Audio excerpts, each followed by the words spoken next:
Alright, so today I'm going to install the titanium charge pipes. These are titanium that we built. We did them in pie cuts just for the unique look, and then did the coloring in blue.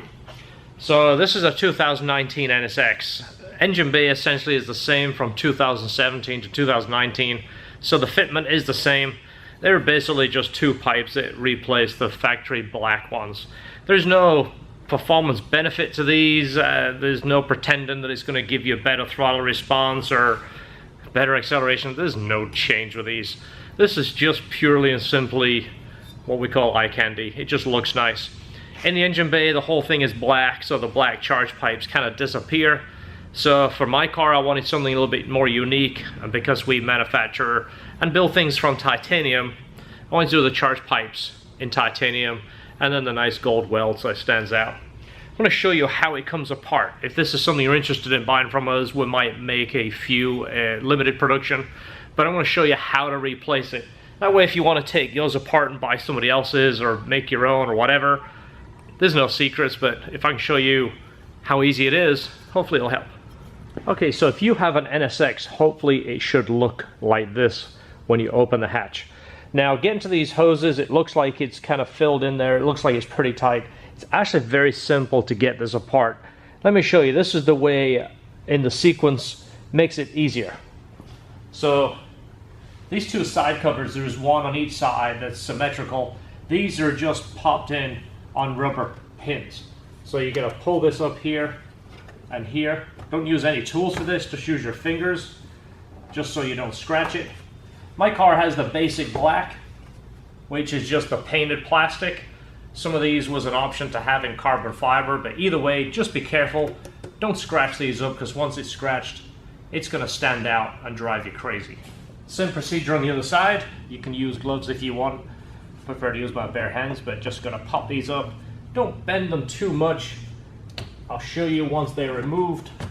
There is a little pin, and if you pull them too much, you could break the pin. So this is what the cover looks like. Again, mine has the basic black ones. If you opted for the carbon fiber, this is obviously going to be an expensive piece. But these little pins here are a little steel pin that pops into rubber. And if you pry on this and bend it, there's a chance you could break this, which you don't want to do. I'm sure this isn't too cheap. So again, take them both off, put them on something nice and soft. Okay, next part is the cover towards the rear windshield. This here is held on with Torx bits. There is 4 holding it on. There is this one here close to the body, then one further in, and then same on the other side. You're going to remove those, take them completely out. Okay, so the Torx bit almost looks like an Allen, but it's like a star. The one that you need is a T30. Go ahead and get this before you take the car apart, because an Allen kind of looks like the same, but it's not going to go in.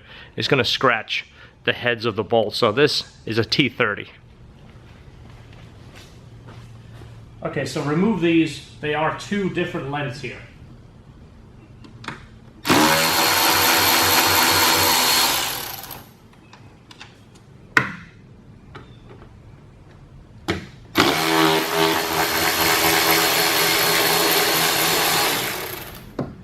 So these Torx are 2 different lengths. The longer one goes towards the inside. A note here, there is a rubber grommet that goes around it. This is to prevent it scratching the plastic, and it gives it like a rubber mount to stop it squeaking. Make sure you retain that rubber piece, don't lose it. So now you have the 2 forward on each side. There is one left, which is right here. It's the one that is covered up by the side cover. Again, there is one on each side.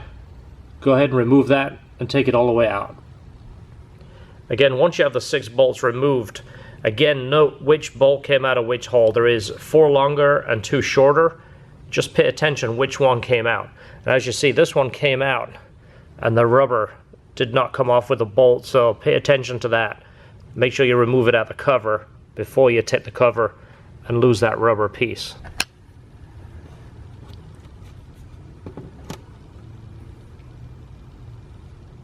Okay, little tip here.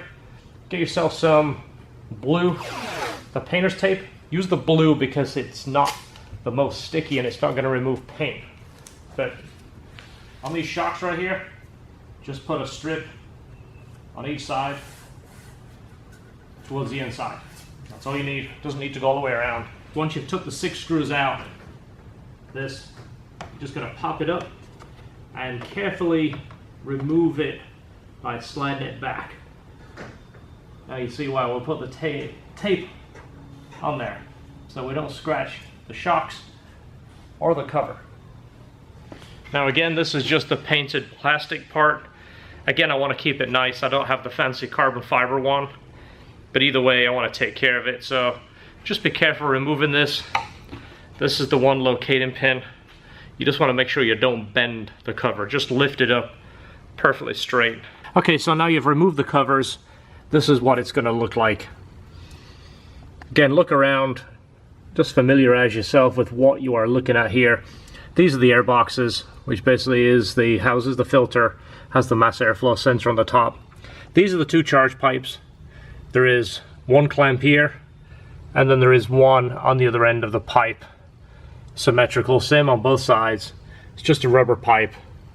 And there you can see the end of the hose clamp there for you to remove. I'll show you these coming out. It's pretty easy. So you're going to use a 10mm socket to remove the factory clamps.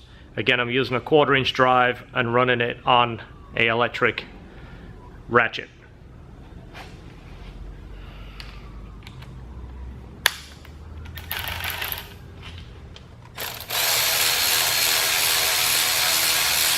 Alright, so this is the factory hose and the titanium pipe. As you see, these are not exactly a 90-degree bend, and we've seen a few of these on the market that people are selling these tubes and they're just selling you a piece of 90. Kind of like this, which is our first prototype. Did some measuring, made it, put it on the car and realized it doesn't fit exactly right because it is not a 90-degree bend.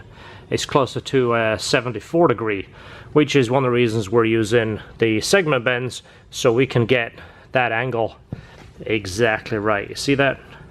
So let's go ahead and install one and we'll see what it looks like. Okay, so both the rubber pipes are removed. Make sure you go ahead and install something back so you don't leave these holes open for too long. If it's going to be open for a while, go ahead and put a plastic bag over those outlets right here, just so nothing could fall down there and get lodged. So it's pointing in towards the inside of the engine bay, but it's on the back side of that intercooler there. Let me put it on, I'll show you the orientation. So the next procedure is to put the coupler, push it onto the pipe. The end of my pipe is here, so push this on, put this in here, and then you're going to hold this pipe and pull the coupler over to the throttle body. Okay, so now both charge pipes are installed. Go over the clamps, make sure they're all tight. There's 4 clamps, 2 on the top, 2 on the bottom. And same for the other side. So go over the clamps, make sure they're tight before you put the covers on, because you're not going to be able to reach, especially those lower clamps, once it's back together. So putting it back together, same order, put the very back cover on first. There is one locating pin, and then of course the 6 bolts holding it back together. Okay, so the covers are reinstalled. Again, just make sure all the bolts are back in. Again, there's only 6. You can't really mess it up, but it's always good just to look over it. So there's the charge pipes. Again, if you're going to put the logo, make sure they're somewhat uniform, make sure they face the same way and they're orientated the same. So there we go. Looks pretty good. Again, there's no performance benefits. The weight is actually about the same. The titanium is really light, but by the time you put the 2 couplers on and the hose clamps, weigh them, they are almost identical. Okay, so as you saw in the video, the way the cover sits, it covers most of these bends. This is a 5-segment bend. The ones that I just put on my car were 9-segment, and again, it's just purely for aesthetics. It doesn't do anything. They are back purged, so they're smooth, they're welded correctly, they're not going to break. But we're going to offer these in 2 different ways. One is a segment bend like this, is a 5-segment, because it's a lower cost. Obviously a lot less welds, a lot less time, and a lot less cuts in the material. We will offer them as a 9-segment if that's something that somebody wants, but to be honest, you can't see it. You're wasting your money. Again, this is just my opinion. The other set I'm going to make is going to have a nice smooth bend, and it'll have one weld at the bottom, and it's just to get that exact radius. I've seen these for sale in 90-degree bends, and I even made some in 90. They do fit, but it's not right. You're stressing the coupler. The coupler on the bottom is a hump hose which allows it to flex, but by stressing it, you're bending the hose, you're putting this under tension, you're pulling on the intercooler. It's not the right way to do it. This is the perfect radius bend to fit the car exactly correctly. So we'll offer this in a segment bend, and then one as a smooth bend, and it's going to have one weld down here. It's going to be a little bit less cost because it's less labor intensive, and we will do the anodized in blue. Hard to see in this light because it gets more translucent, but it is kind of a nice blue color. Okay, so hopefully you enjoyed that video. I like the look of the titanium pipes. Next is going to be the exhaust system. I want to make a titanium system to reduce weight, and I want to keep those factory electric valves so we have basically the quiet and the loud function for both applications, daily driving as well as playing on the track. So that's coming up. Hopefully you like what you see. If you do, hit us up at lhtsales@aol.com or hit us at the shop number 727-344-1800. Thanks, I'm John from LHT Performance. I'll see you in the next video.